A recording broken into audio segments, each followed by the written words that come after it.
একটা গুরুত্বপূর্ণ প্রশ্ন, এটা অনলাইনে ব্যাপক ভাইরাল, অনলাইনে ভাইরাল। চাচা হেনা কোথায়? চাচা বাড়িঘর এত সাজানো কেন? এটা নিয়ে যুবকদের এত মাতামাতি। ইসলামের ব্যাপারে কি বলে? এখন মুরব্বীদেরকে দেখলেই যুবকরা কি বলে? চাচা হেনা কোথায়? জায়েজ আছে? আরে জোরে কোন জায়েজ আছে? ইন্নাল্লাযীনা ইউহিব্বুনা আন তাশিআল ফাহিশা ফিল্লাযীনা আমানু লাহুম আযাবুন আলীম ফিদ দুনিয়া ওয়াল আখিরা। আল্লাহ বলেন, খবরদার, মুসলমানদের ভিতরে যারা ফাহিশা কথা ছড়ায়া দিবে। হেনা কোথায় চাচা?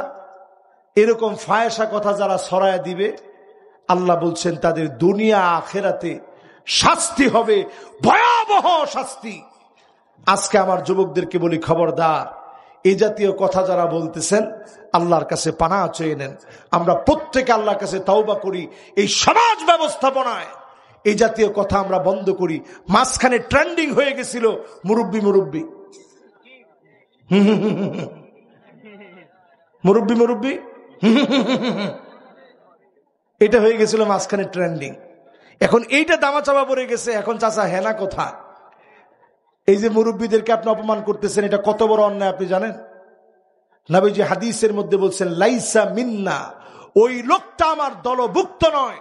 মাল্লাম ইয়ারহাম সগীরানা ওয়ালাম ইউআক্কির কাবীরানা ফালাইসা মিন্না, সে আমার দলভুক্ত না যে ছোটদেরকে আদর না করে, বড়দেরকে সম্মান না করে। বড়দেরকে সম্মান দেওয়া নবীর উম্মত হওয়ার শামিল।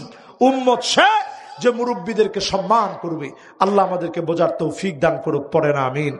আমরা এখন ইনশাআল্লাহ, এক মাসের মধ্যে দুটো ছাত্রী আত্মহত্যা করেছে, এই পরকীয়া মানে পরকীয়া তো না, প্রেম বিষয়ক আর কি। জি, আমরা মোনাজাতের দিকে যাব ইনশাআল্লাহ। এই ব্যাপারে একটু যারা ছাত্রী আছে, আমরা মোনাজাতের দিকে যাচ্ছি। আল্লাহ রাব্বুল আলামিনের কাছে কামনা করি প্রত্যেকটা হরফের নূর আল্লাহ তাআলা আমাদেরকে দান করে দিক। এই অল্প কয়েকদিনের ভিতরে এই এলাকায় 2টা মেয়ে আত্মহত্যা করেছে প্রেমজনিত কারণে। এটা কিয়ামতের আগে নবীজি বলছেন, ফালিয়ারতাকিবু ইনদা যালিকা রিহান হামরা, চতুর্দিকে শুধু আগুন আর আগুন আসবে।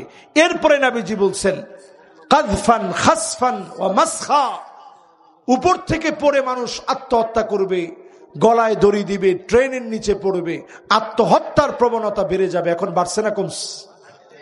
আল্লাহ আমাদেরকে হেফাজত করুক।